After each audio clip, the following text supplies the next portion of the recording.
Like,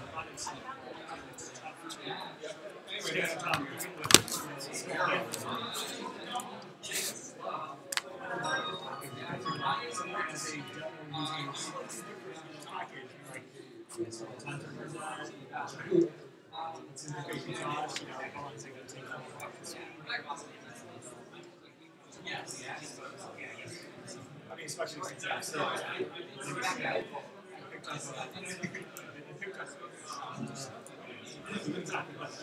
might be able to use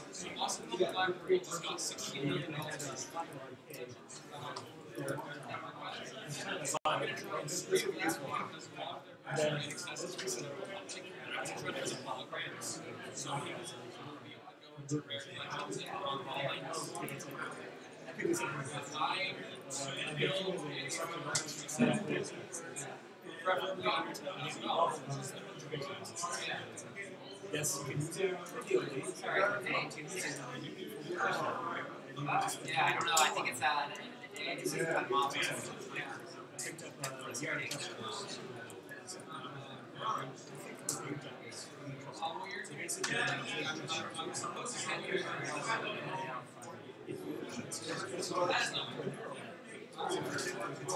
this bullshit.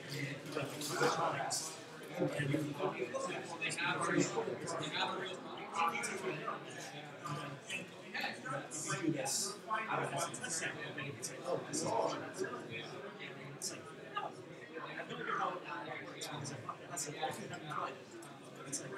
I think that just opens up the entire possibilities. Especially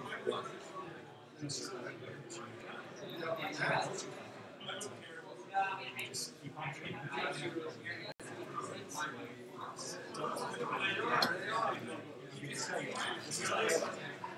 Of course, a lot of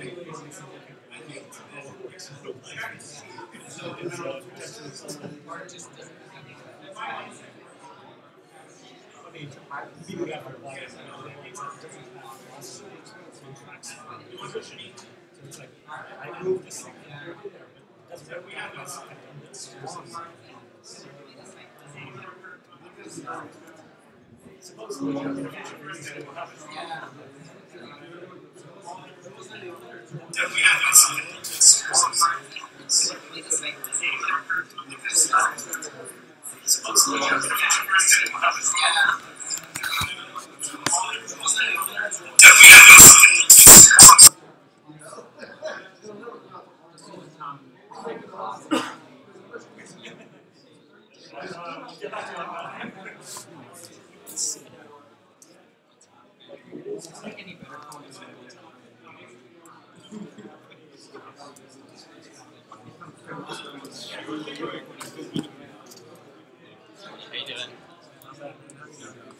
Trying to get we have alt space with a bunch of people in the room, so I'm trying to get it. Do you mind if I just stick that in front of you? I'm going to just switch these two.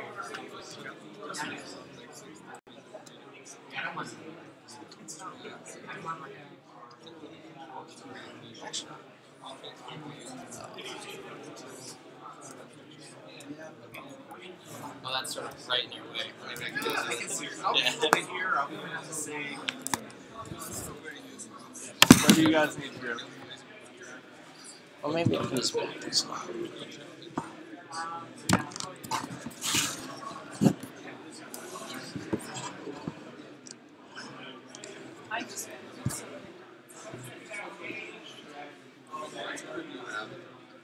Not as on big.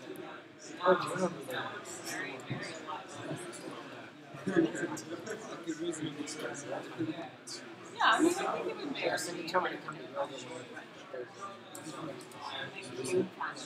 Yeah. I think it's yours. Yeah.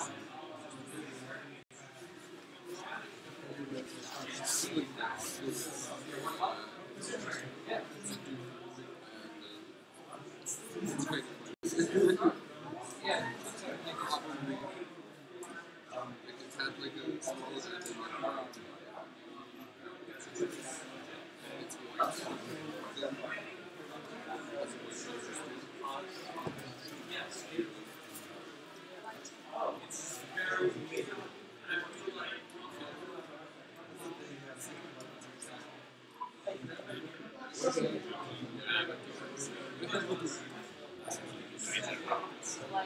Demofest.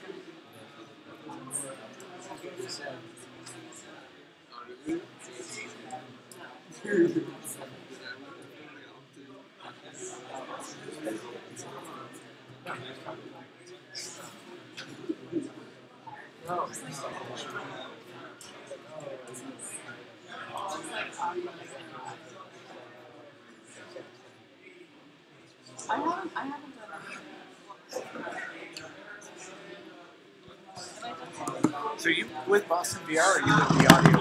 I'm with Boston VR. I help co-organize with Craig here. Sweet. I'm Colin. I'd love to now. Shirts. Huh? I want one of the shirts. And I have them too, so perfect. Oh, we'll hook you up. Like it's so confused.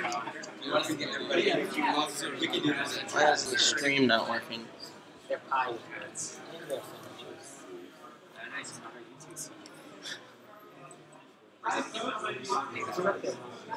Well, if you want,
You haven't done anything.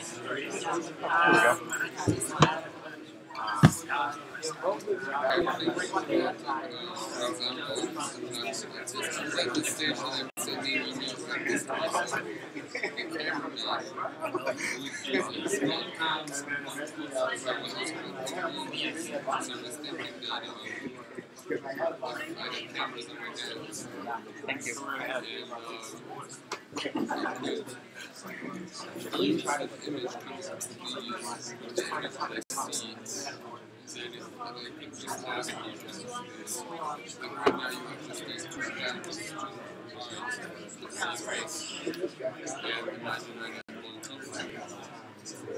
Do this because now I have a much sharper image from the top of the finger now in my eyes. I can zoom in that much and see it on into what's so like I have a lot of cameras in my bag. Big, it's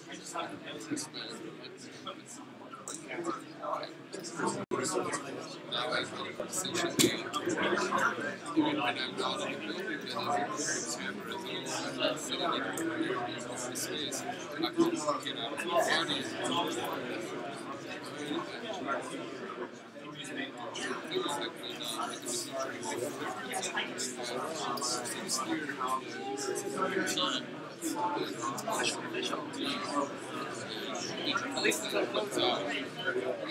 Like stamp here.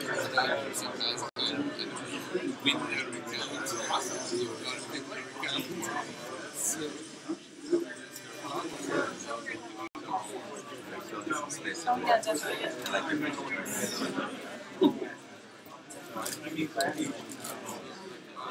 Something like Precept. Spending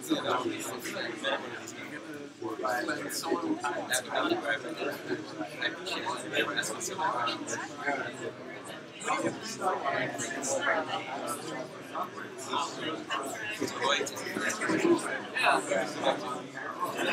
Some of my friends actually bought a house, and then a week later, they found out that the very weird in the basement for reasons.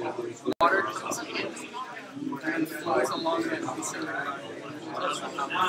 when it rains. A thing that they, have no way of knowing about.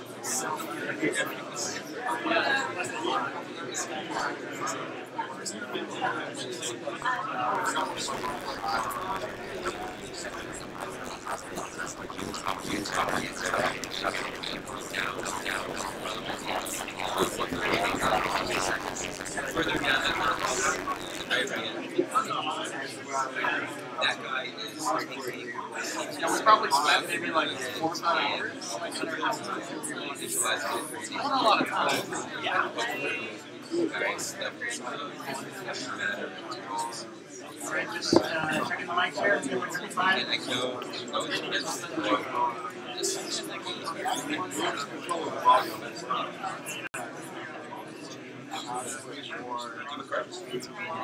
I organize games and film that I teach and run. Games in particular. That's what we're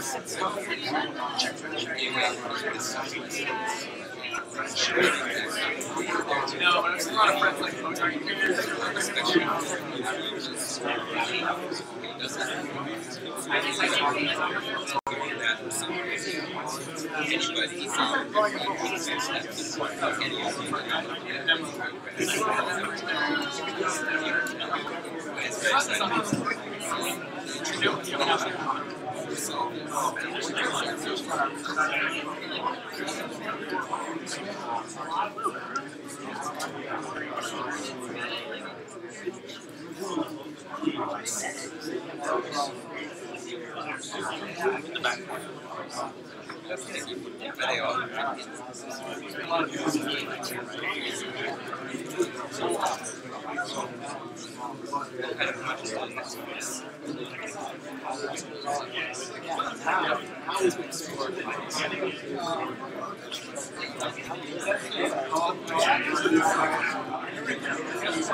it's a lot like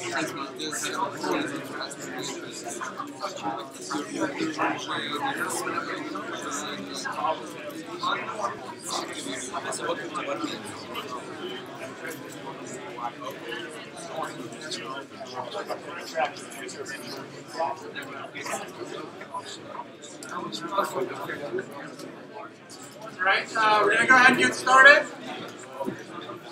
Everyone, quiet down, go ahead and get started here. So I'm Craig Herndon, the lead organizer of Boston Virtual Reality. And tonight we have a gracious host, Wayfair. So they're actually going to come up and talk. Jonathan Parsons from Wayfair has a few slides to go over. He's not in the room, is he? Yes, he's here. Oh, there we go.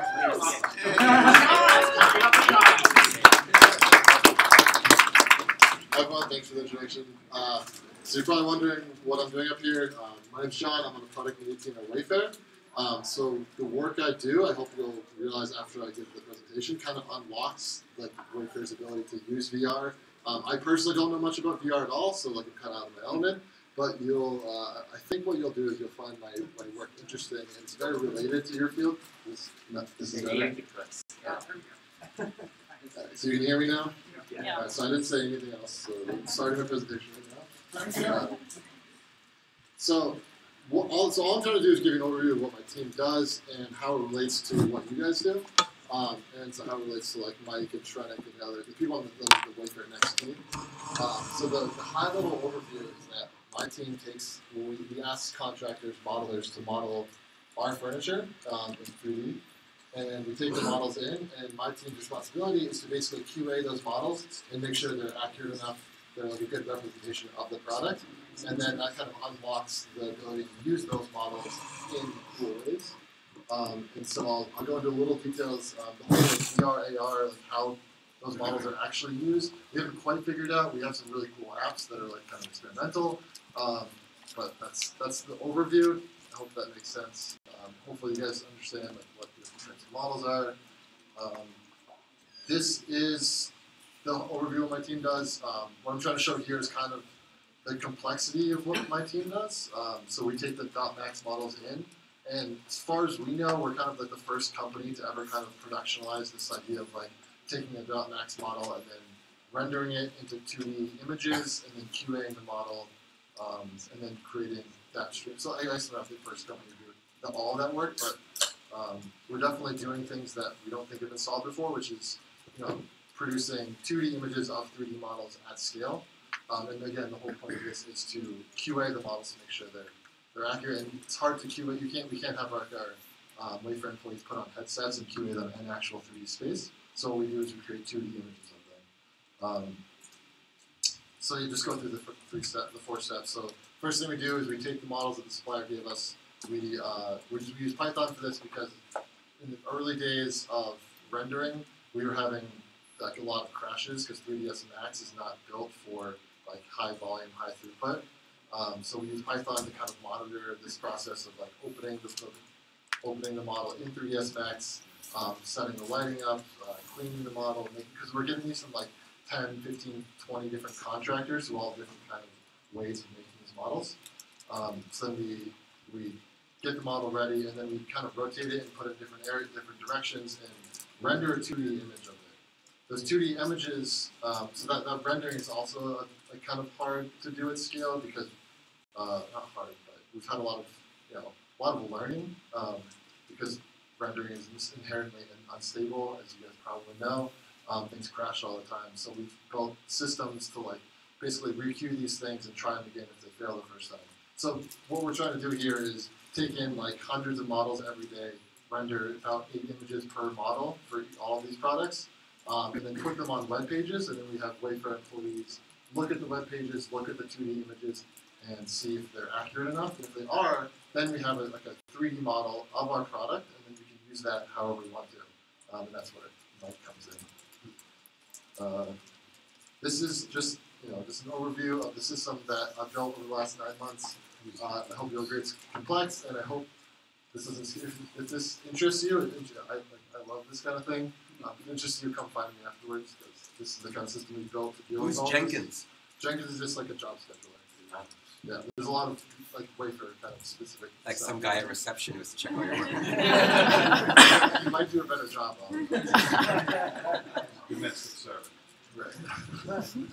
So there's like it says like head 2 and head 3. You guys don't know what that is, but it's kind of irrelevant. Yeah, let's check for that slide. This is just a few screenshots of like the web pages we built. So basically, my team is all web developers. That's where we came from. Like that's what we work for Wayfair. We've kind of been not forced. We've been, yeah. We've had fun learning kind of like 3D side of things. Like it's been really fun. And so, but anyways, we're web developers at heart. And so these are kind of the screenshots of web pages we built to QA these 3D models in 2D web pages. So you just kind of see, this first image is like all the images we render of it. We also take this thing called a dimensional render, which is just basically to highlight the dimensions of it. And then you see like the bottom right there is like a real image that the supplier gave us versus a rendered image. So the person can see like what the reality is versus what they gave us. The top right is just showing you a way of giving feedback to the modelers. A lot of these modelers are not in the US, they don't speak English, so we've had trouble like kind of telling them like exactly what we mean when we say like give a different shade of brown. So this is one of the challenges which we're trying to solve and get better at, is how do we communicate to these modelers like, what is wrong with the model and like what they should change.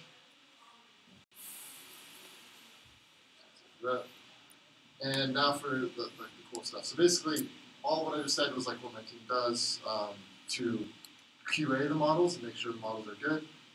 After that, you can do whatever with the models. One thing we've done is create like an open API that anyone can hit. You can use it with GraphQL. You can also just hit it with a normal endpoint. You can get back our FBX models, and also we have web viewers. Like I guess this is kind of showing you like there is like a potential for Wayfair to monetize these to make these 3D models accessible in a web page. We've kind of proven that. Right now it's a little slow to load and everything. It's not perfect, but there's a lot of potential there. And I didn't put anything in AR VR because you guys, I don't want to be out of my element there. You guys know more about that. But there's huge potential in that area for the furniture market, we think. We don't know, but we're pretty sure. And if there is, we're going to be the first ones there. And then this is, if you're wondering why Wayfair bothers, or Wayfair is able to spend development resources on these kind of things, this is your answer. What we're doing with the models right now, besides like putting them in VR and AR, is rendering 2D images of them, and we put those 2D images on site, because 2D images are really powerful for selling furniture right now. So this is a great example of one of our 3D artists making a room scene to match an actual real image. So one of these images was made in a photo studio. It was very expensive to do that. They had to order all the products there, put them in a room, get the lighting set up, everything like that. It also took a 3D artist a long time to make the other one, but it's much more scalable. So does anyone have a guess at which one is the real one? The right.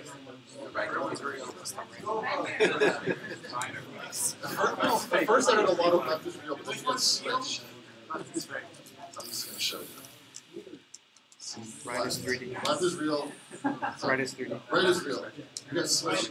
Right is real. Right is real. So right costs $1,200.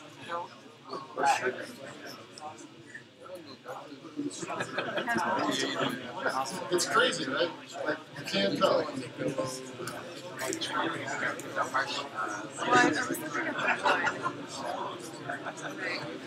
I was yeah, left is right. I was thinking left too.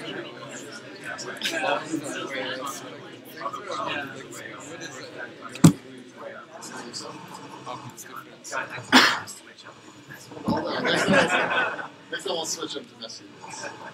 No, so clearly this is done deliberately by like a 3D artist. So like he was told to match that picture as best as possible. So it's a little bit like a bias, but like the point is you can do really cool things with 3D models, and like we're just starting to figure that out.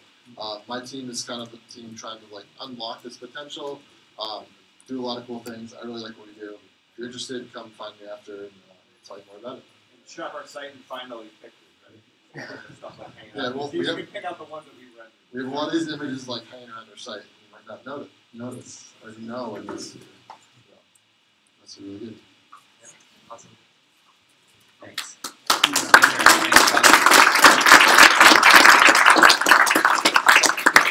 Apparent, we're hiring for John's team right now. We're trying to grow our capabilities. So again, thank you guys for coming. You know, this is Wayfair. We try to be involved in the Boston community, and I'm Mike Fester, for those of you who don't know me, the chapter president for the VR AR Association. We're doing a live stream today, so you can wave right at the camera, and maybe in 10 minutes, people actually see it. It's been funny, like, this is our first experiment with, like, live streaming, 360, and the delay at first was a few seconds, then it was a couple minutes, and now who knows where it is. Anyway, we'll try to do that at more events. It's working, yay. All right, and I hand things back to Craig, and thank you guys for coming. Oh yeah, absolutely. Okay, so my team Wayfair Next has like two sub-teams. One that does like mixed reality apps, so that's like the Google Tango and the VR stuff that you've seen. And then we have a photogrammetry team that does the 3D model generation. And then John's team kind of supports both of our teams by taking the models from the scanner and process them through his system. And then the VR apps basically get to use that data on their end. So they're kind of like, you know, doing a lot of the plumbing for us to connect everything and make it happen. Awesome. Great photo there, John. I expect Wayfair to come out with which dress is real? Is it the white one or the blue one? All right, so our next speaker is Morph 3D. And so I'm actually working on a project I'm going to talk about after this that's actually 3D. So when I found out that they were in Boston visiting, I was like, I have to meet these guys because I'm having a whole lot of problems. They've been super receptive and have fixed like 95% of them, and they're still working on the rest. But it's really cool. So in VR, to talk about identity and how do you bring your culture into VR? And I feel like these guys do an amazing job of kind of tackling that problem. So I'll turn it over to them. Oh, thanks. My name is Jesse Janzer. I'm the lead developer for the Morph Character System, which is part of the Morph ecosystem. If you guys aren't familiar with Morph, it is a sister company of Daz 3D, which is basically an avatar system. So they've made a fortune building avatars and selling clothes. They have a huge artist network, and basically they've created a series of content that we're now taking from render time. In other words, it's very high quality. There's that high-ray rendering and Daz 3D that we can't do in real time. So we're taking the content from Daz and producing it for real time. And part of that, we've developed an avatar, which is the Morph system. It's part of 3 main components. There's Morph system for the character. There's artist tools, and I'll be talking about both the character system and artist tools, and demonstrating that in a few minutes. And then we also are building a platform called Ready Room, which is a system where we will take characters and produce them in different systems. And you can take them to other worlds, other applications. So part of why Morph matters is essentially creating content is really expensive. It's super, super expensive. If you want to go create a current figure today, you're looking at several $1000s just to produce a static figure that is basically real-time ready. It's designed by a professional artist. It looks good. If you want to create content for that, it's very, very expensive, and you don't have a system that's basically interchangeable. You can't take the shirt that I'm wearing and place that on a figure that looks a little different. It just doesn't work. So we basically spent a ton of time building all this technology where you can take your character, and if you want your character to look like a 5-year-old, you just drive them down to a 5-year-old, and I'll demonstrate that in a few minutes. So you can take existing clothing that you model once, and you bring it through our whole pipeline, and now it works on the entire figure, regardless if it's a 5-year-old or an 80-year-old, or if they're heavy or thin or whatever you want. And what we've done is basically build that entire ecosystem, and it's available. You can download it right now. All of the tools that I've been talking about are free. So the Morph system right now is free. The artist tools is free currently, and Ready Room is free as well. So what I will demonstrate is basically what Morph does. So Morph is a plugin for Unity. I assume most of you guys are probably familiar with Unity. You can see our 2 avatars that we have right here. This is the figures that are based on, if any of you guys are familiar with Daz 3D, they're based on the Genesis 3 models. We're building additional figures as well, and they are core pieces that we have. So we have a base male figure and a base female figure. We also have different ethnicities that we're going to be releasing very soon, as well as we have a system for like a Ready Room that Ben's going to show you. There is a character that looks like a comic book. It doesn't look realistic. So we have an entire system for managing. If you want photorealism, we have your answer. If you want a comic book system, we have your answer. And eventually, you'll be able to produce your own figures and run them through artist tools and get that content into our system. As soon as you have this, you have a figure that will work in real time. And it works in VR, it works on Android, it works on iOS, it works on the Wii U, it works on PlayStation. So we have tons of support. We're also going to move towards other engines as well. So we currently support Unity. We're in development for building additional engine support like Unreal. So if you build in other systems, or even if you have a custom engine, sometime, I don't want to have like exact dates, but probably sometime next year we'll have an answer for you. So in this particular case, I'll show you basically how flexible the system is. So if you select a figure, so this is our male character. I've already put clothes on him, but we can show different clothing. So if you don't want, let's say I want to remove the vest from this character. Just a simple button, and this is all controllable through a script that we have. If you're familiar with Unity, this is an inspector window that has our editor script. Our editor script has all the source code available. It's kind of a good demonstration of the technology in a way. If we make this call, you can make the call too. So in this particular case, I just disable the vest. It shows the t-shirt underneath. And the hard part to see is actually there is a system that prevents showing the skin through the clothing. Part of what we demonstrate is the reason why we're called Morph is we can actually morph. So when you morph this character, if you had a normal static geometry, that t-shirt is modeled one way, and as soon as I drive an additional morph, that t-shirt normally would be static and it wouldn't conform. So this is if you drive it down to a 5-year-old. So in this particular case, it's the exact same asset. We haven't done anything special. We just run this asset through the tooling. Now the important part is the tooling is actually available today. So if you model that t-shirt, you only have to model it once. So if you want a child in your game, or a goblin in your game, or basically any character that you want, you can change the nodes, you can change the ears, you can make them elf, you can make them fairy. We have a solution for that. And so the interesting part is we have a system that there's all these different problems that we came across with Morph. We had to solve a ton of problems like, how does that clothing work? When you drive that down, or when you drive the figure, if you increase the breast size of a woman, you obviously don't want anything to poke through, right? So you have to have systems in place to prevent all these different problems, even the systems for the hair. So we've invented all these different technologies, and all that stuff is available today. And in order to get this content to drive through, we used to do this stuff internally. We had a huge pipeline. It's a very complicated process. It took us, we used to be able to produce a single asset in 1 week. Now we can produce an asset. If you're a competent artist, you can take an asset in about 2 to 3 hours, design that asset in something like Maya or Blender or whatever, export that out and bring it into another tool called Artist Tools. Now Artist Tools will actually take this, and it does all these complicated things. It will take this t-shirt that I'm showing you, and it will run it through runtime projection. And basically what that does is you drive morphs, and we have to alter that clothing. That clothing has to reconform to the shape of the figure. And it will also do things like we have a system called alpha injection, which is basically how we visibly hide the skin behind this character. So when this t-shirt is driven, there's actually no skin behind it. We actually hide that. And we have better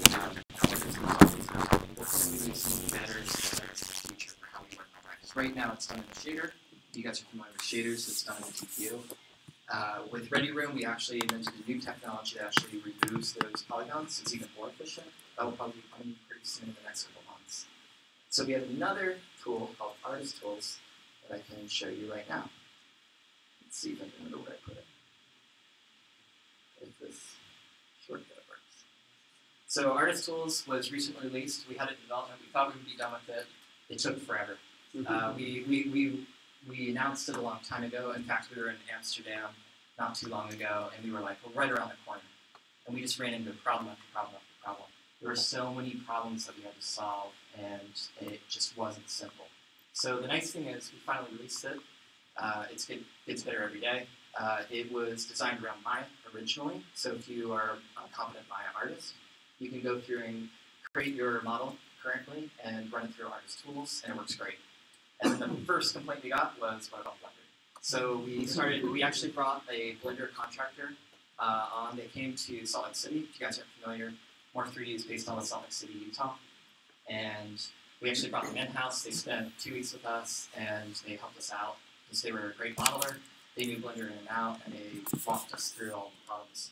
So Artist Tools gets better every day. With the fact that we release updates fairly regularly for this tool as well. In fact, if any of you guys produce any content, you have any problems, you can personally contact me or Ian, who's in charge of Artist Tools, and we'll help you out. So for Artist Tools, you basically create a project. It's like any other system, so I'll create a new project. In this case, I have a sports jacket that is a puppy jacket that is modeled after a popular brand that I can't mention. And what we'll do is we'll create a new project, and I will call this puppy jacket. So I have a puppy jacket, and it's very cool. Let's type up one here. I'll create that, and you start with nothing. So I need to import a geometry. In this case, I have an existing FBF. So I used a tool like Maya or Blender and exported that stuff. So I will find my model. Let's see, here we go. And I'll bring in my code. So this will import. We actually have a runtime FBX importer that we built. It's based on Autodesk SDK technology. You guys are familiar with that. So once I have my model in here, it's unmaterial. Like it doesn't have a material, so I have to create the material. So it has the default system for, if you guys are familiar with FBX, obviously someone is familiar with FBX. There's a base material that comes in, so we do bring in some of that stuff. But you still have to load and assign our stuff. Artist tools and MCS is based around a physically based rendering setup. So if you're familiar with PDR, this will look very familiar too. If you're not, then that's a 20-minute PDF you can read about from Disney. It's a really good read about that whole workflow, or Monoset, in fact. So let's see, there's a way to import images. These are all the images for this that an artist has already produced. So if you're not familiar with this stuff, we have different channels for different images. There's an albedo channel, there's normals, which is basically where light points, and there's inclusion, specular, and that kind of stuff. So this fits in line with what essentially the workflow for PDR resembles. So I'll bring in my codes, materials, and they will now show up in here. So this is the untextured material. I'll bring in my albedo, the metal or specular map based on the workflow, our normal map, and we also have an inclusion map. And I will say it's material. Oops. There we go. It's always easier with 2 hands and not like 100 people staring at you. So now I have this stuff, and basically what you want to do is you want to define a new item, which basically you can have submeshes if you guys are familiar with submeshes. I'm not going to go into all the technical stuff in this particular case. I'm just going to call this puffy jacket. So puffy jacket defines a single item, and in this case it was modeled after our base in3D male character. We have 2 figures right now. We've experimented with doing agnostic figures, but it's not as easy as we hoped. And so we're still model clothing around a specific gender. Eventually, we may have a system around that. We'll also have additional figures in the future, and Artist Tools is going to support custom figures shortly. Well, we hope shortly. It'll probably take longer than I expect, but that's how everything works. We'll also bring in our LODs, which in this case, the artist has pre-done the LODs. At some point, we'll have a LOD system handled for you. So if you're not familiar with the level of detail, it's basically this mesh originally was done in ZBrush, so that it was a very high poly mesh. We're talking probably hundreds of thousands of polys. It was eventually baked down into smaller meshes. We also utilize technology like Synchrotron, if you guys are familiar with Synchrotron. So now that I have these systems, oops.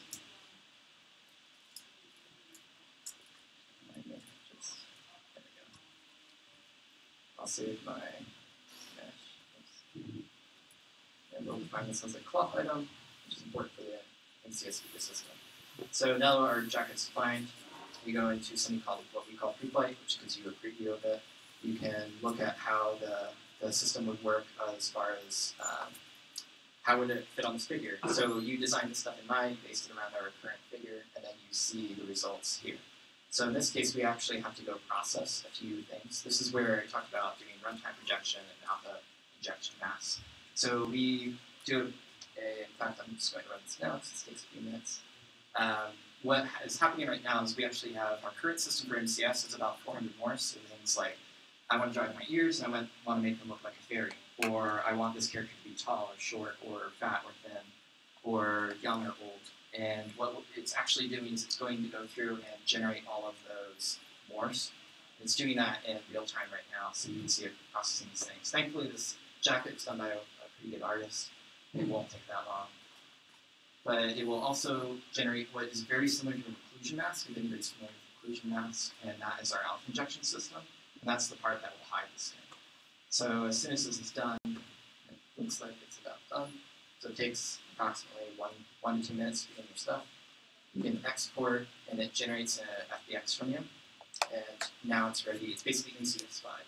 So we have a proprietary file format called a Morph resource format, or .mr.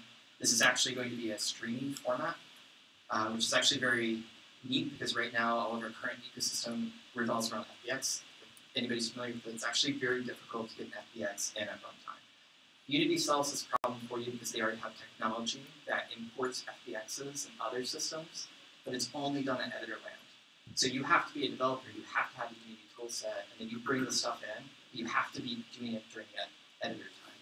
So if you're a customer or you're just playing a video game, you can't do that. You actually have to have a whole different set, a whole different stuff.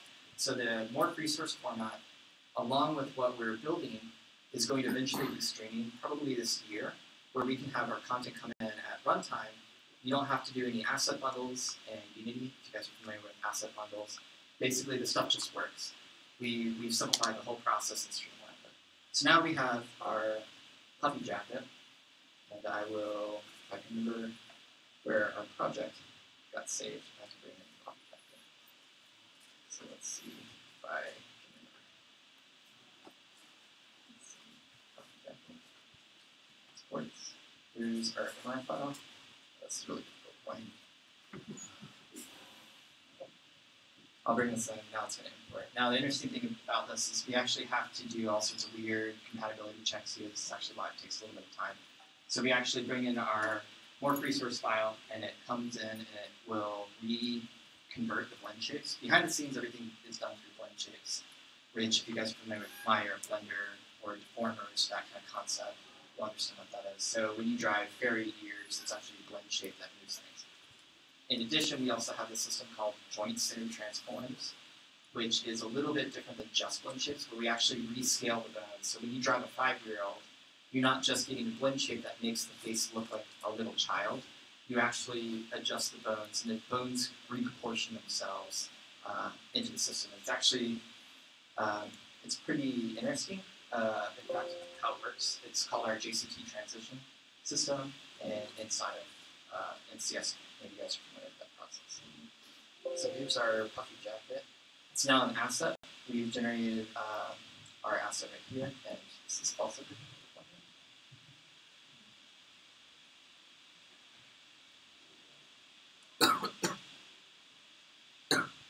And there's your puffy jacket. So this asset was, there's no tricks here, like it was literally modeled for the adult figure, and in basically what the span of 2 minutes, we took our existing piece of content and now it's working on a child.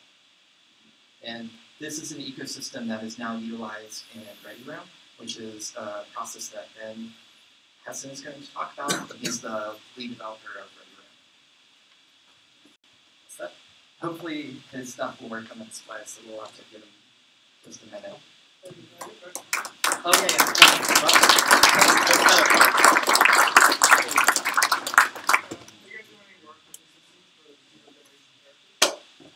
Yes, in fact, right now I totally even spaced the whole performance part. So if you guys are familiar with the original Morph that was done at launch, that was 1.0. It was actually really slow, like really, really slow. It was really bloated. I think loading a character was about 200 megs of memory. We spent a ton of time in optimizing that. Part of it is that we have instanceable characters today. There are some gotchas though. Once you drive blend shape, and part of a problem that we're solving today is how to get that stuff where we can still instance those characters. The second you drive a Morph, we consider that a unique new system, and so you'll get a duplicate of that. So at some point in the future, we'll solve how we basically pull those Morphs together, and they'll sit in a global space, and they won't be copied. That's by today, like if you pull down 1.63, which I think is the current release that we have publicly available, you will get some of that stuff. Is that what you were talking about for instancing? Yeah. Yeah, go ahead. I just wondering, are you planning on adding capabilities now with the proliferation of 3D scanning technology, getting down to even consumer level of letting people throw scans of their own face on the model? Yeah, that's actually a really good question. Ben's actually worked a lot more on this stuff. Okay. We're definitely interested. It's actually one of the most requested features of. I don't want someone else in my world. I want how I look. I want it's identity. You're saying it's identity, so let's have the identity. Correct, and we are working on a solution for that. Did you get your stuff set up? Does anybody else have any other questions? We're good. We'll also be available afterwards. We're out front if you guys need any further questions. And here's Ben. Awesome. Okay. Who here are developers? See your hands. Okay. Artists? We have artists here. Cool. Who likes VR? came into the wrong room. Okay. So Ready Room, the overall purpose of Ready Room, where we're trying to go with it, is something for everyone, for all of you, right? Whether you're a developer, whether you're an artist, or whether you just like VR, we are trying to cater to you. We're trying to give you an experience that we don't think you can find anywhere else right now. Ready Room is a application that lets you go and customize an avatar. You don't have to be a developer like Jesse or an artist and go and create things and then create your avatar and have that avatar be you in a virtual environment. Is that better? If we switch,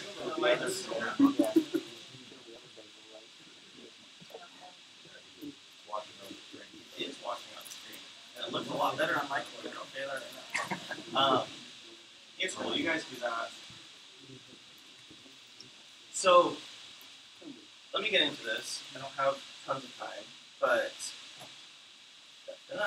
our Ready Room right now is actually two applications. One's a VR application, the other one's a desktop application, right?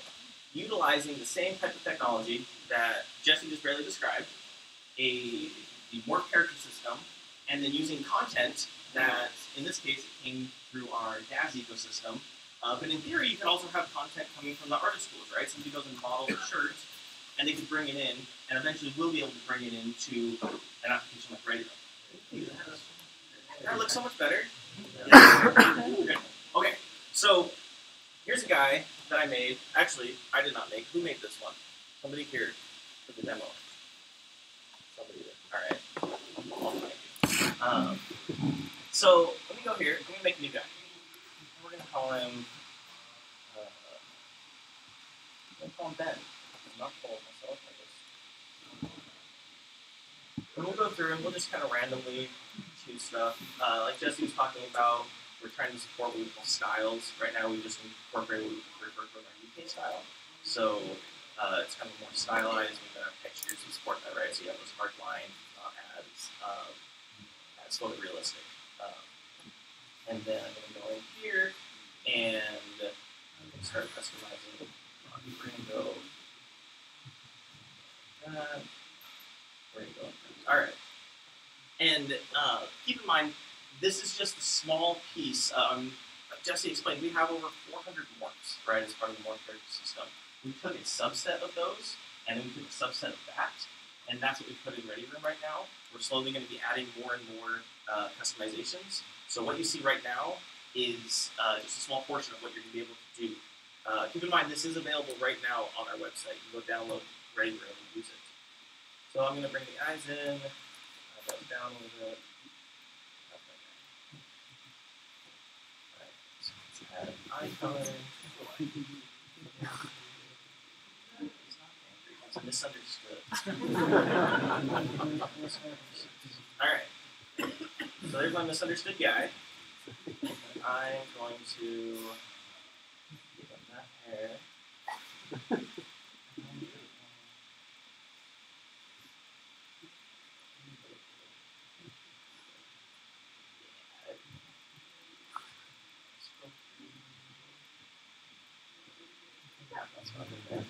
What do we think? Yay or nay? Good? Yeah. Better with pants or no pants? Okay. Yes, the pants. No pants. Okay, so there's my guy. There's Ben. It's pretty cool, right? You can see I made. Here's other ones that I made earlier. Just quickly went through, made some figures. Okay. Let's go back to Ben. Yeah. That's my cool guy. Alright, so the cool thing about this now, if I was hooked up to my Vive headset, and please come out after we're done to where we're set up out there, we have this hooked up, you can then go into our Ready Room, our VR application.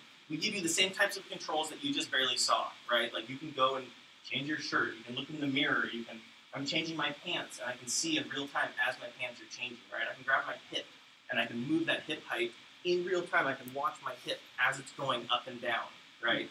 And then, who's familiar here with social VR? Anyone? High Fidelity, AltSpace, VR Chat, Project Sansar, there's a lot of them. Right now, we're currently partnered with VR Chat and High Fidelity. And in our Ready Room application on the VR side, we're soon going to support this also on the 2D desktop side. You can then go and walk through a portal. You create your avatar, right? Super simple. I just went through, hit a couple buttons. I have my custom avatar, right? I walk through a portal. We bake out your avatar. We close down our application. We open up their application, in this case, VR Chat or High Fidelity, and we put your avatar in there, right? For us, identity is everything, right? There's no reason why I have to be in multiple applications creating a version of myself to represent myself, and then I have to leave that application and then go somewhere else, and then have to do it all over again, right? It should be the same every single time. We make the same decisions that we make when we get up in the morning, we dress ourselves. For us, in VR, it shouldn't be any different. It should be the same type of thing. I wore this shirt because I liked how it looked. Somebody else maybe doesn't like how this shirt looks. That's fine. Why should VR be any different, right? The cool thing is that we're utilizing this giant library that Jesse talked about from our sister company, Daz, and so we're working on getting you thousands, tens of thousands of items to choose from, so that you can go and customize whatever you want. Create a character that you feel like symbolizes you in the virtual space. Whether that's you're a man and you want to go into the virtual space as a woman, or I don't care, it doesn't matter, it's you. You do what you want to do. And the cool thing is, the reason I asked who are developers, who are artists, is where we're going with this is not just adding more content, but we're eventually going to open it up so that we want other developers to be able to use what we refer to as our Morph ID system, so that other developers can create experiences like a Ready Room, and then you utilize our Morph ID system, and then you can create your own type of avatar creator, right? And as a developer, we're going to let you monetize off of that. We're going to let developers and artists make money using our tooling. You just stick it in your application if you're a developer. You suddenly have custom avatars, and if people are using it, you're making money. It's awesome. So everybody wins. So this is our Ready Room, right? We want people to be whatever version of yourself that you picture yourself, if that makes sense, in a virtual space. And I want all y'all to play with it. If there's issues, let me know. Email me. Come find me after. My email is ben@morph3d.com. My inbox is going to be flooded on that. Lots of spam. So yeah, so come find me. We're constantly improving this. Like I said, over the next couple of months, we're going to be adding more and more content. We're going to be upgrading our system to stream in content, right? We're going to make it so that you download Ready Room once, and maybe the next day you go in, there's going to be more content in there. And you don't have to download anything else. It's just going to bring it in, right? Your wardrobe is going to continue to grow. Anyway, does anyone have any questions? No questions. All right, that's good. Yes? Is it available on the Rift yet? It is. Some people have used it on the Rift with success. We do not officially support it yet, but it is very high on my list to support. Right now, it only works on the Vive. One of the other most requested things is to be able to go to portals from the desktop, right? So you can just be on your 2D desktop, and you can suddenly go into a High Fidelity or VR Chat. And then as well, we're going to be supporting mobile here pretty soon. So you could be on your iPad on the train, dialing up your character, and then you get home that night, you plug in your Vive, and there it is. You just go to town, go meet your friends, and your social VR experience. Yes? Okay, I have two questions. First, only one. We know that this pen is here. Where is that pen? Is that on your desktop, or is that in some service that you control? So, both. I mean, he's here on my computer, but the makeup of him, all the information that makes up what he is associated with your Morph ID account. Okay. So I could go in and log in on Jesse's computer or someone else's computer, and suddenly he's there, right? Okay, you can answer your So, Sure. the other question is this man obviously has an He's attitude. good looking. He obviously has an attitude. Misunderstood. So are there attitude adjustments? Damn.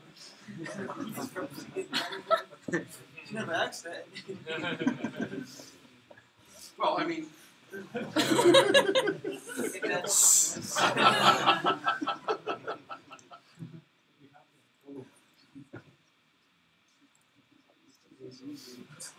that resting bitch face? Better.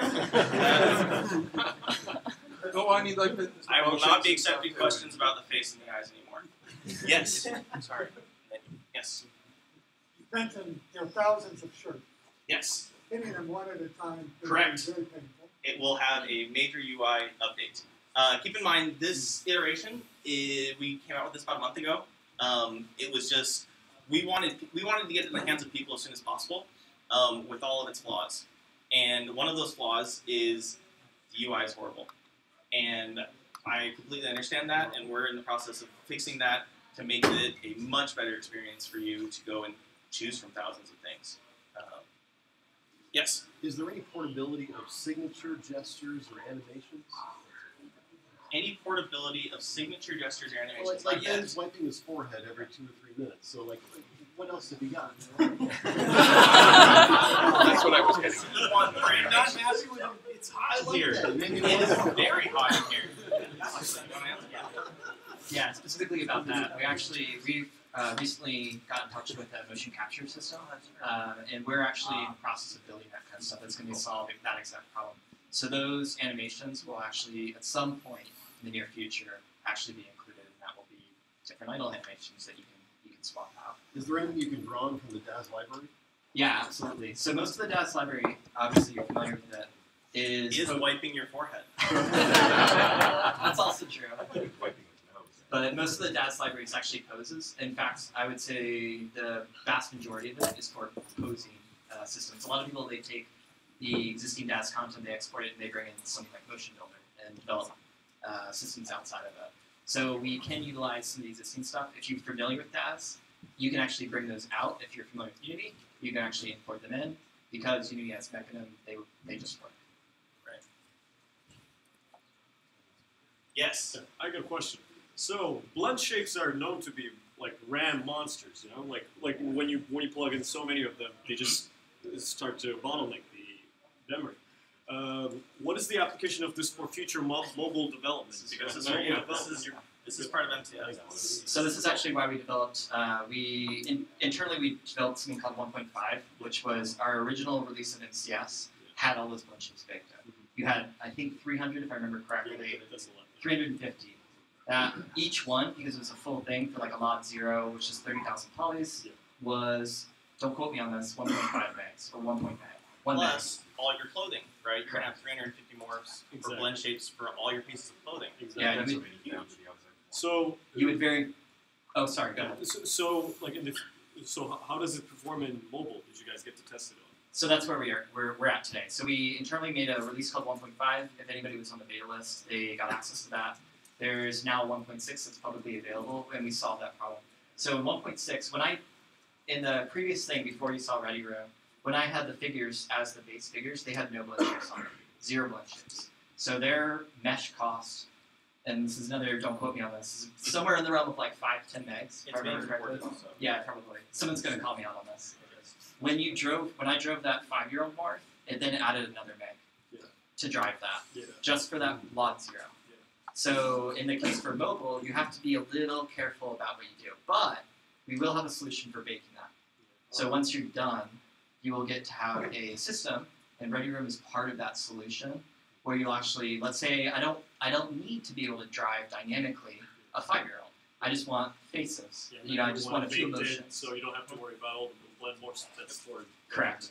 Artist tools and Ready Room in the future will solve that exact problem. So then you'll bake your final mesh.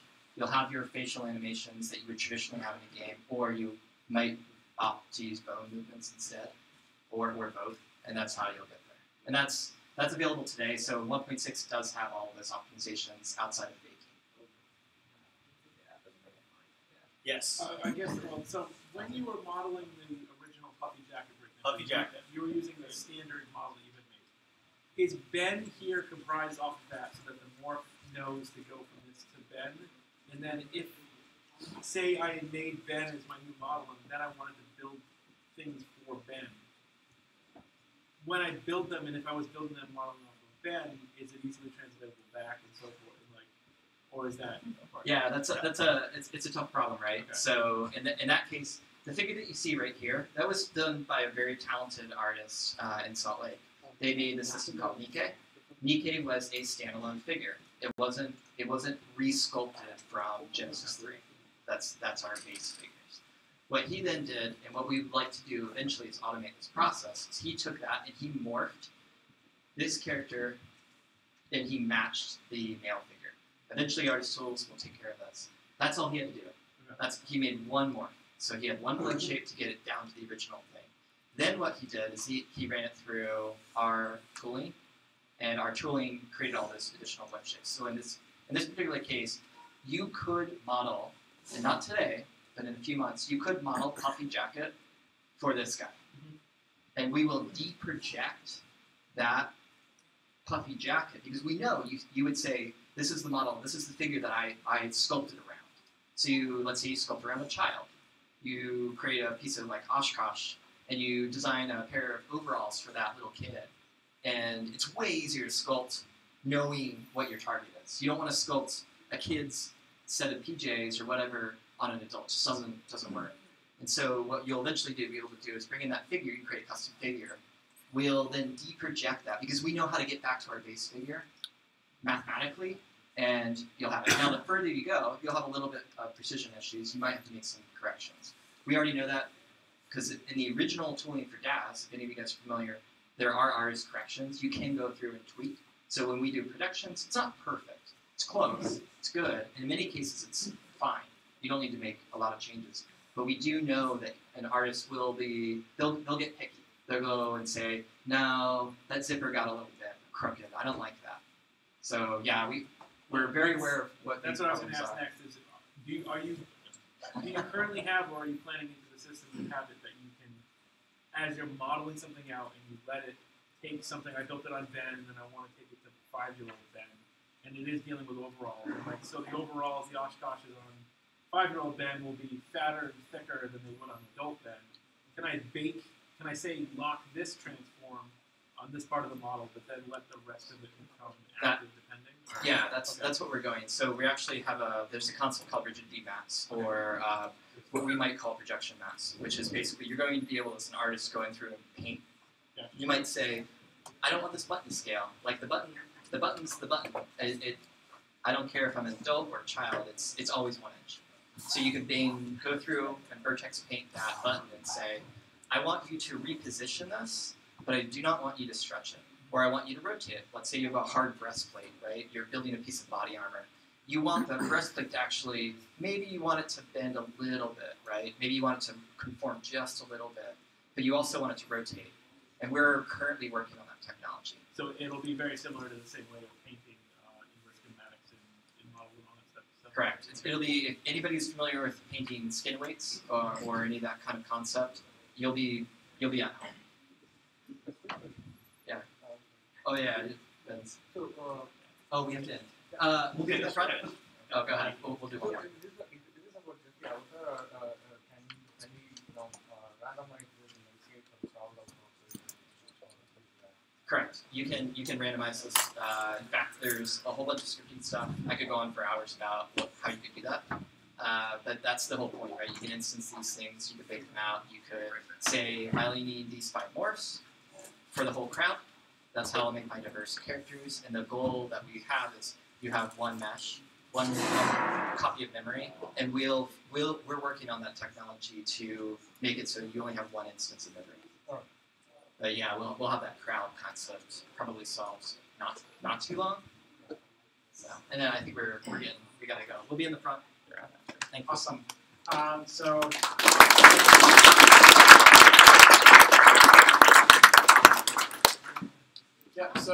they're actually just around. So you're on this corner. There's a little hallway. They're right over there if you want to try out their demo and ask any further questions. So our next presenter is Craig Herndon from Digital Precept.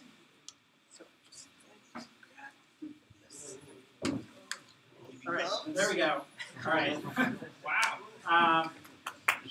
Yeah, totally planned that.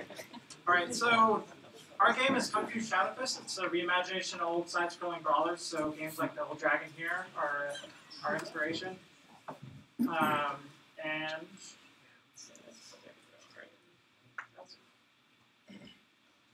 all right, so next, Streets of Rage, another big one. So that was actually the one I played the most.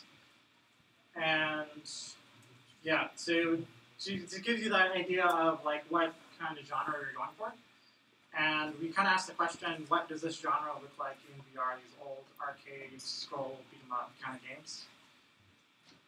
And, you know, it's like, how do you bring this to VR? And VR brings its own set of problems that are not easy to solve, as I've learned while trying to work on this. And so people come in with all these different perceptions, and you kind of take them for granted that how much like hearing or needing to hear or see, getting feedback to know what you're doing.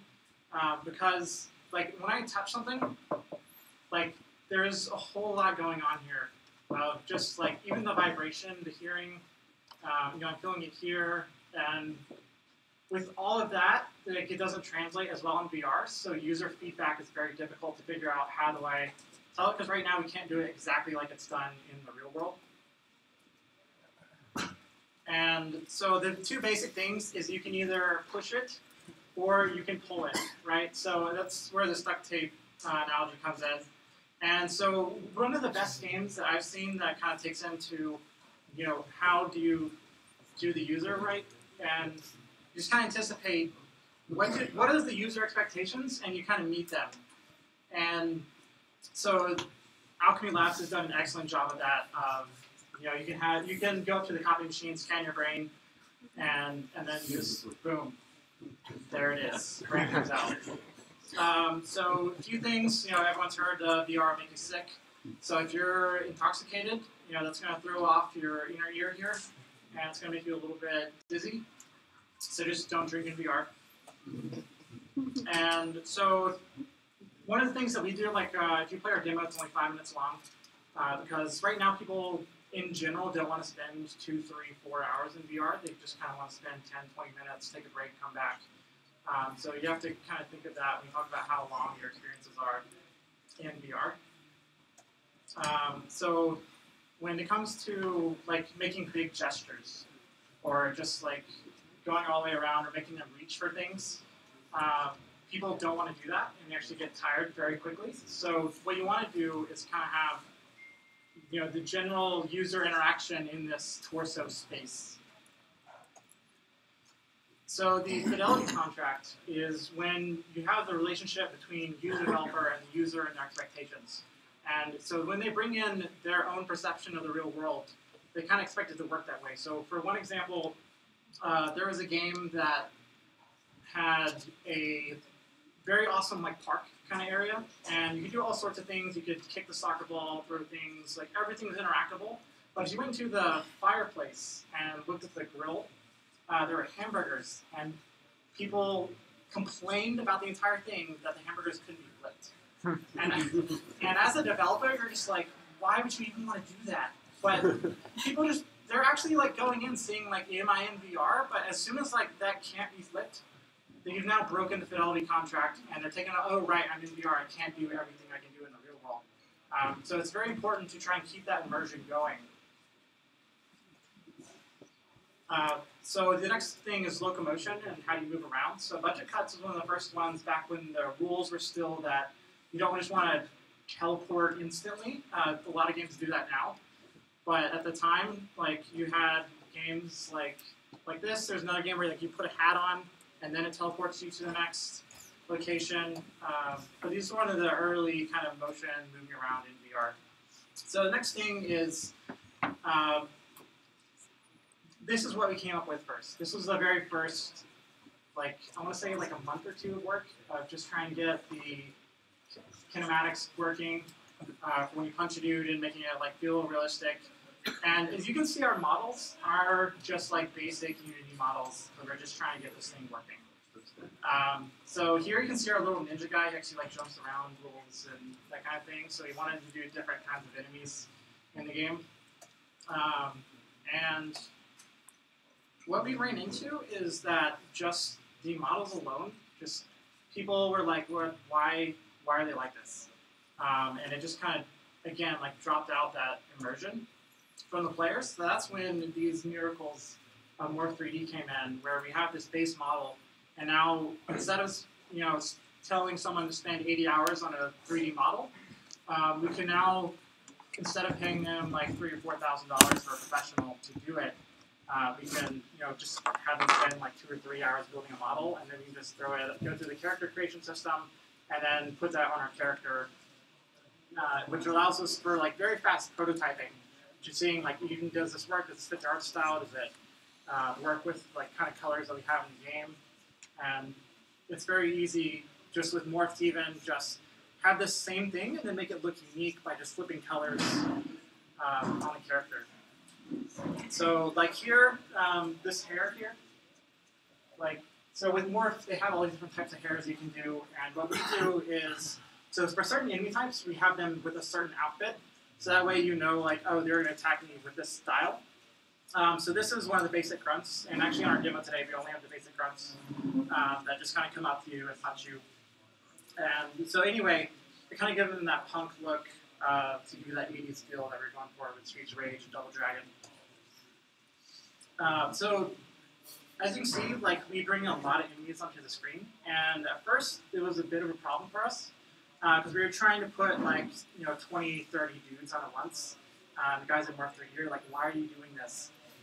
But we sent them an email, just like they said, they responded, and within like, I want to say we started working with it in December, and by January, February, they already had done all these upgrades to where like some of these things increased by like 500% reduction in these load times. So it's just very heavily supported, which makes us want to continue to use it. And developers are very feedback friendly. Like, these guys are begging you to try it out and give them this feedback so they can continue to work on it. And that's like my personal testament for Morph 3D is just how well supported it is, and then how easy it is to integrate into our game and get these enemies up and running. So here we kind of have this will play again. But you saw, why is it doing that? All right, so anyway, but we have this go, go, go, just like you would see on top of the screen. So it kind of shows the user where they're supposed to go next. So here, this was like a thing we wanted to test out where we didn't want you to have to do UI where your screen gets red or like everything starts to get dark as you lose health. So we're like, well, what if we just put it on the hands? So great concept, doesn't work at all. People have no idea it's there. Like, you tell them about it, and they're like, what? And it's this exact reaction where you're like, you're talking to them while they're playing, and you're like, hey, your stuff is on your fist. And they're like, okay. And then they just start punching again and never look at it again. So people right now, when they play, just because this is how we have the UI, they just kind of punch and hope for the best. So if you have any suggestions for that, let me know. Because the problem we're definitely still trying to solve of how to let you know like when your power-up's ready, as well as like how much health you have when you get hit. So here you can kind of see these little white lines. That's us trying to show you that, hey, you hit this guy, we have some sound feedback. But even that, it just hasn't been enough. So some people even say they can't tell whether or not they punched someone. So we just need to do even more and kind of do it even more exaggerated. So if you've ever seen a game, Robo Recall, like, it's very arcadey in the sense that like everything you do has this over-exaggerated kind of feedback, and I feel like they went that way just because not only is it really fun, but that's how you can give really good feedback in VR right now, is to just do the kind of over-exaggerated, give the user as much feedback as possible. That way when they do something, they know they did it without a doubt. And just think like, oh, well, we make this little light glow, or we give you this sound that really isn't enough. You really have to do like 6 different things, and they might notice one of them, but the user will catch on to at least 1 or 2 of those, and then as they play, they'll recognize it. So again, like I said, we're still working on these UI problems. So one issue we originally had is on the awake method, if you're familiar with Unity at all, which is when You have a game object and you instantiate it. The loading, when we try and load in like 30 guys and then like, turn them on all at once, we would see some frame rate drops when we did that. So what we did now is we found doing some pre-caching, where we kind of turn them on, let it load everything, and if there's a shared asset, we'll put that into a cache, and that way they're kind of using the same thing, especially if it's the same color. So we do some randomization with color, but we're still kind of tweaking that right now, so it's not super varied, but we're just kind of playing around with it, see how it works. And another thing is that when you pull a morph model, and by the way, it's not a morph problem, it's a unique problem. I figured this out after like 2 months of trying to figure this out. But when you pull them in and you start putting them, bringing them up for IK, their mouth will just kind of hang. Like this, like they're trying to eat you, or like there's some kind of dead fish.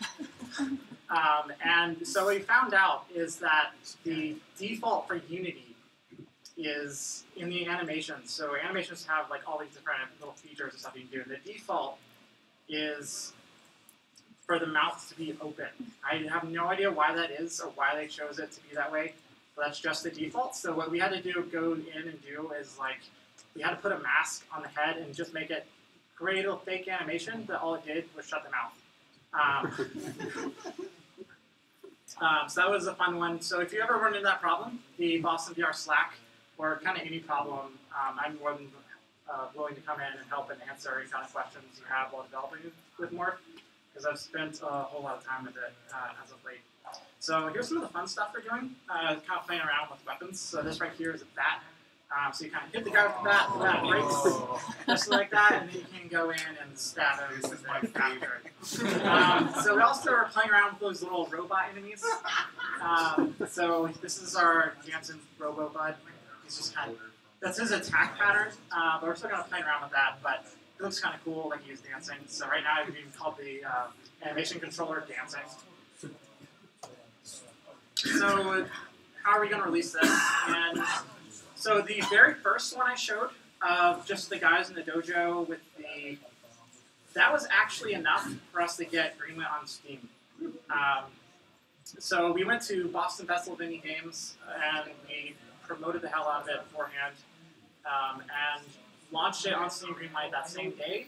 And we had a lot of people that came up and said, like, this is like my favorite game of the whole show. And we're a sponsor, so we actually couldn't like take the little votes and like it would have been nice to win that award, but it didn't happen because we had paid too much apparently.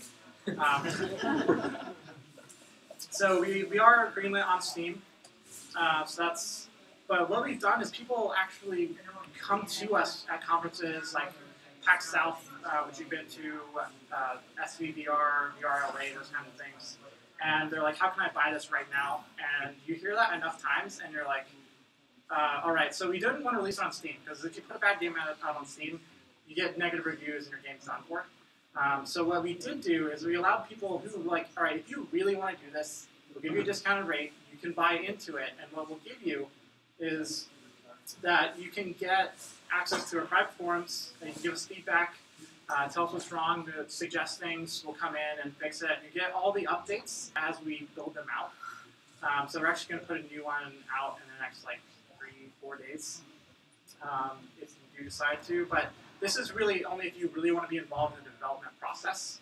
Otherwise, I wouldn't recommend that you purchase an incomplete game, because we have a lot of work to do as far as adding animations. And getting like multiple, because right now all the dudes, they just do this, punch. And what we really want to do is have them be a lot more aware to back up, to do like different types of punches, elbows, kicks, those kinds of things. And the IK, we have it just aim for your head. So you actually can like duck out of the way. It's actually really hard to do because the IK just like targets your head, and the animation's so fast. And by the time the hand gets there, if you haven't already started to move before the guy even punches, you're probably done for. But you can actually take a lot of punches. Your dude's pretty heavy. So we are on itch.io. I'll have some cards about that. And in the fall, like later this year, we plan to release on Steam Early Access. But now what I kind of want to do is kind of say like what else is out there. So there's Vive Port. And what this does is they're actually trying to do like non-game kind of stuff. but they're also trying to be the go-to for VR arcades in places like China and Korea. And with that, like if I put my game on Viveport, those kind of bars and things like that can actually license out my game and give me royalties for when people play that. They're charging like $10 per for people who play it. And they're even like trying to talk about like different kinds of builds. So if I give a different experience for in the bar versus if you bought it on Steam. And of course, there's the Oculus Store, and this is a new one I actually found out about at VRLA last week. Is VR, so it's a VR-only store, but they have some content on there, and might be worth checking out. Get some, and so the new one that people a lot have heard, and I want to say new to the American market, it's actually very big in the rest of the world, is Tencent, and so they're VR is actually taking off a lot more in China right now. And by taking off, I don't mean putting units in houses as much as the culture of wanting to go out into a cafe and be in VR while you have your coffee, or go to an arcade and kind of experience VR. And the culture is a little bit different in that the experiences and what they expect of experiences, the bar is a lot lower. So there have been over, I want to say like 10,000 kind of startups. Of course, in the year, there's only a few winners, where I think there's been like a 70% fail rate. But the ones that are around, have stuck around, are kind of becoming giants in that area and are moving into those areas that did fall. And Aaron Wang from, I think it's like Force Capital or something, it's Outpost Capital. He actually gave a really good talk at VRLA. So if you, it was actually SVVR, but he gave a really good talk. So if you look that up, I think all the talks are public. And you can kind of get a better understanding of what that Asian market looks like right now. So here's my bonus slides. So this is actually the CEO of Sony playing VR. So he's coming up here, and he's so immersed in this escape room experience that when he goes to look into this window, he actually hits his head on the ground, which is just hilarious coming from a CEO. And he even tweeted about it later on Twitter. It was a really big thing that happened. So if you're a developer and want to get in, just take a picture of the slide. I want to go into demos, so I don't want to go through all these, but these are just kind of best practices that I learned from Oculus Connect, from John Carmack himself. There's kind of points that he went through of best practices for doing VR.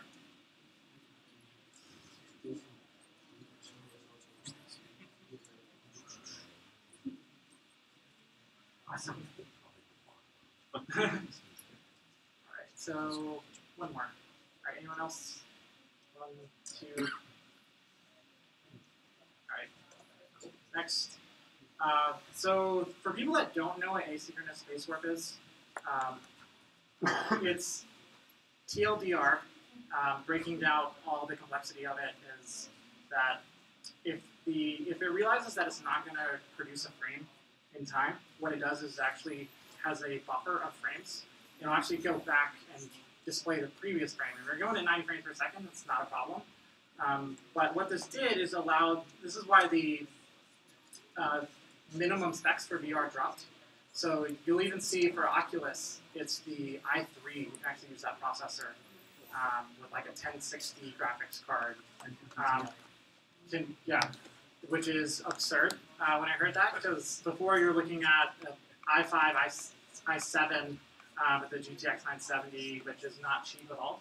But it really reduced the cost. So as a developer, if you start doing things where like you have a ball that has a curve, when it does that, you can actually get things where instead of doing the curve, because you're displaying the previous frame, you start getting this zigzag effect. So you just need to be aware that as a developer, that for people on the lower specs, they can end up seeing things like this. And for whatever reason that like motion or animation is a very key part of your game, you'll just need to consider to turn off things to make sure that runs smoothly for people on lower specs.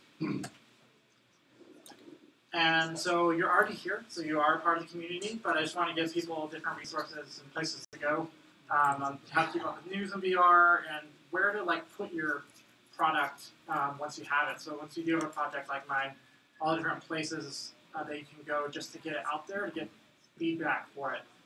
And that's one thing that's really important for us here at Boston VR, is for you to be able to come here and get feedback as well. So all these resources are out there. There's the Boston VR Slack if you need help. But again, just check these out. And so VR Jams, they're in there at the bottom. So we do informal hackathons. And what those are, if you think hackathon is a big 3-day thing, our events are just little people that are working on VR projects coming on Saturday, have their stuff, and just work on it together. So if you come in, you don't actually have to be working on a project. Sometimes people like need help on something, or they're more than comfortable teaching you how to do something if you have questions. And we just kind of want it to be a community where you can come in and learn. And again, the Boston VR Slack, I really wanted to try and get that started. So if you go to, they should have an email that has a link to it for you to get signed up. I've been sending out the invites with a 2-day delay from when people do it. And so we have Boston VR, and of course Boston AR is our sister community. So does anyone have any questions about Comfy Chatfest at all? It's pretty straightforward. Punch things. Yes. Boston AR is tomorrow night at PTC. Yes. So everyone look it up if you haven't seen it yet. Free beer. You can walk in. Or no, need them. Yeah.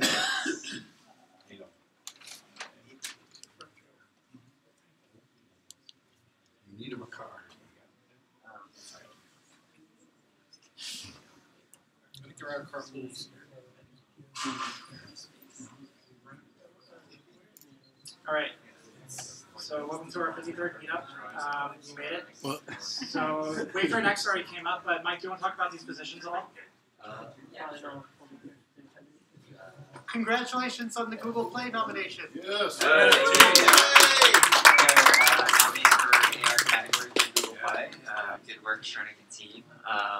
Yeah, so anyway, Wayfair, we're continuing to expand. You can see we have a pretty big office space here. I think we have about 3,000 employees right now with room to grow. My team specifically isn't expanding, although we are looking for junior artists to help us with scanning cleanup. And then we also, on John's team, looking for web developers to help us kind of build out our internal plumbing.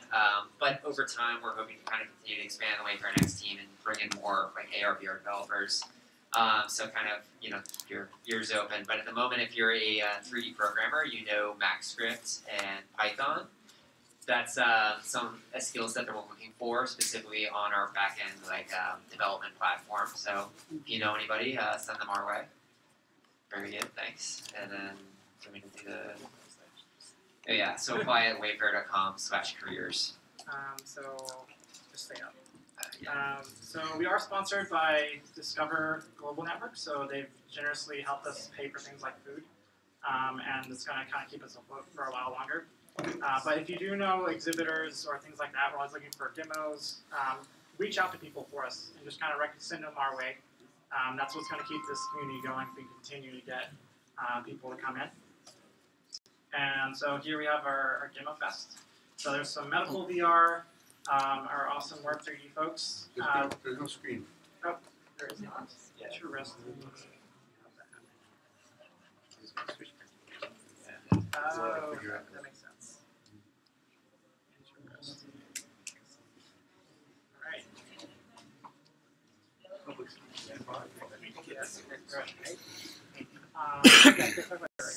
Yeah, alright, so I guess I'll pitch the VR-AR Association. So we're the local Boston chapter, and this is a global association. We've got about 30 cities now, continuing to grow and expand. It's basically a professional organization for companies such as PCC just joined, Refine Interactive Group just joined, so welcome to our new members. We're basically trying to bring in more large corporate sponsors that can help us support events like the MIT hack that we did, the AR in Action event, and just bring in a lot of events to Boston, as well as connect people to other opportunities that may be in different parts of the country or the world, looking for developer support, jobs, etc. So if you're interested, come see me. I finally printed some business cards for the AR/VR Association, so we'll be in touch for that, and we're trying to do another event probably June, July, to be determined. But again, we're trying to promote local companies that are in space and connect people to the global community. What else? Yeah.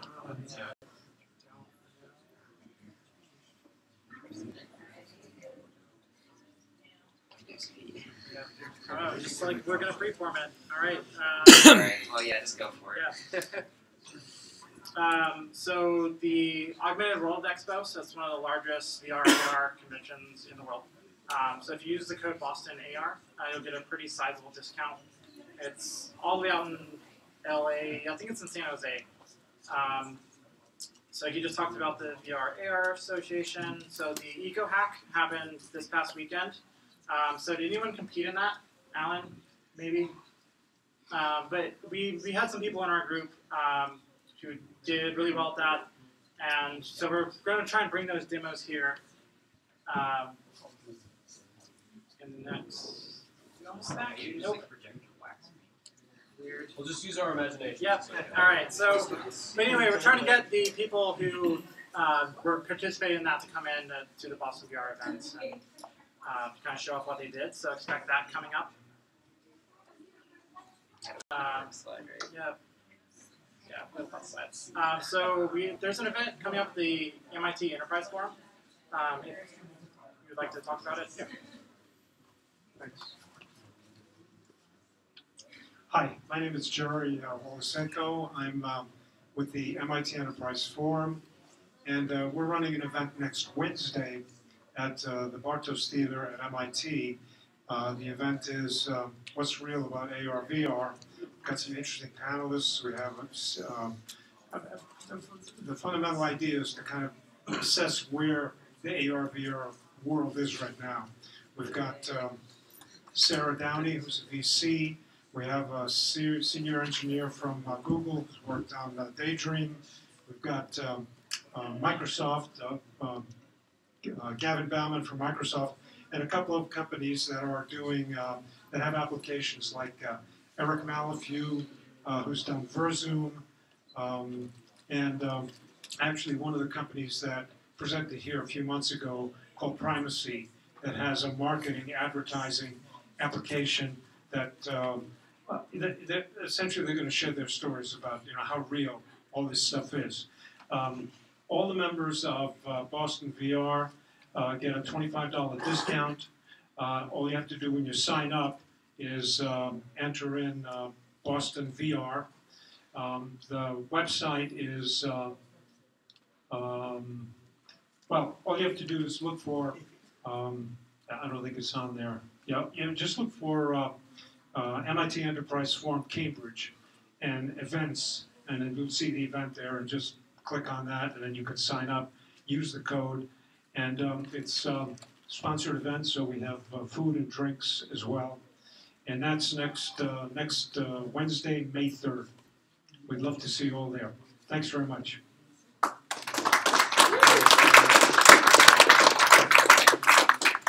So LiveWorks is an upcoming conference by PTC. So they've given us a code here for a discount on that. I think it's like $300 or $400 off. It's kind of nice.